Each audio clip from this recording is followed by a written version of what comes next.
For centuries, the Battle of Tours has been categorized as a holy war, a decisive moment where Christian Europe halted the Islamic Caliphate. Charles Martel anchors this myth, remembered as the crowned protector of the faith. The 732 campaign represented a violent logistical collision between two expanding geopolitical monopolies. Charles Martel was a battle-scarred veteran and ruthless political operator, wielding state authority without a crown. He secured victory at Tours through cutthroat economic restructuring and the heavy physics of professional infantry. 8th century Francia was managed by the mayor of the palace, or Mayor Damis, rather than the reigning monarch. The official Merovingian Kings existed as powerless figureheads, fulfilling ceremonial roles while the actual machinery of state functioned elsewhere. Martel systematically consolidated direct command over the Frankish military, removing the monarchy from the chain of command. He asserted absolute control over the state's economic letters, dominating the regional tax collection networks that fueled the government. He operated as an uncrowned chief executive, executing a hostile corporate takeover of a fragmented post-Roman state. Power in the century belonged to the bureaucrats who controlled violence and managed the state's resources. Building a professional standing army in a fractured economy presented an immediate mathematical problem: how to fund it. Martel implemented a radical solution. He targeted the church, seizing its vast landholdings and concentrated liquid wealth. Frankish tax collectors were dispatched to systematically strip these assets from abbeys and monasteries across the territory. This diagram illustrates the resulting economic engine. Seized ecclesiastical assets were liquidated and converted into standardized units of armor, weapons, and year-round rations. This capital influx allowed Martel to equip his infantry with heavy chainmail and scale armor, while rival states relied on traditional peasant levies who abandoned campaigns for the harvest. Martel maintained a professional retinue capable of marching year-round. The Frankish Phalanx was first and foremost a triumph of ruthless domestic economic restructuring.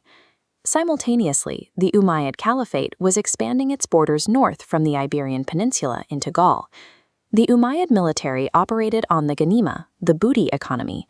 Their campaigns relied on continuous cavalry raids designed for rapid wealth extraction.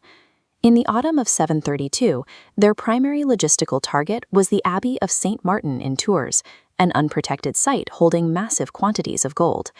As the Umayyad forces marched north, their logistical train became bogged down by the volume of looted wealth already accumulated in their wagons. Their advance was an economic raid stretched to its absolute logistical limits, nearing a state of mechanical failure.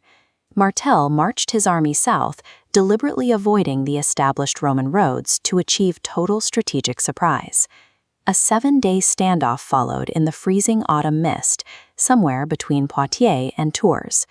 Martel dictated the topography of the engagement by positioning his infantry on an elevated ridge and anchoring both flanks within dense trees. Abd al-Rahman, the Umayyad commander, faced a ticking clock. Approaching winter and a choked supply line forced him to attack the Frankish position directly. Martel won the strategic layer of the battle by forcing a mobile cavalry force to fight a static war. The engagement opened with a massive kinetic collision as the Umayyad heavy cavalry charged uphill into the Frankish lines. The riders delivered devastating kinetic strikes, using horse mass and momentum to attempt to break through. The Frankish phalanx relied on veteran cohesion and the psychological discipline required to stand shoulder to shoulder before a cavalry charge without breaking rank. This schematic demonstrates the physical mechanics. The cavalry's kinetic force disperses and halts against interlocking shields and deep infantry ranks. Dense trees on the flanks further disrupted their approach. By pinching movement and bleeding speed, massed charges became mathematically ineffective. Structural mechanics and raw unit discipline allowed the infantry to absorb and ultimately shatter the kinetic energy of the Umayyad advance.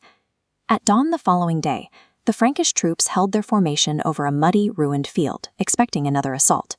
They discovered an entirely empty Umayyad camp. After Abd al-Rahman fell in the fighting, his remaining army fled silently during the night. Martel displayed extreme tactical discipline in the aftermath, refusing to break his phalanx to pursue the survivors and risk a counter-ambush. True military mastery lies in securing the strategic objective, without risking the professional core of the army to pride. The defeat at Tours effectively ended the viability of the Ghanima booty economy in Western Europe. Martel utilized the prestige of this victory to further centralize his authority over Gaul, cementing a unified economic base. Over following centuries, historians obscured the logistical reality of the engagement, repackaging a pragmatic, ruthless commander into a mythical savior. Charles Martel secured the foundation of the Carolingian Empire through the violent centralization of wealth and the unflinching mechanics of heavy infantry.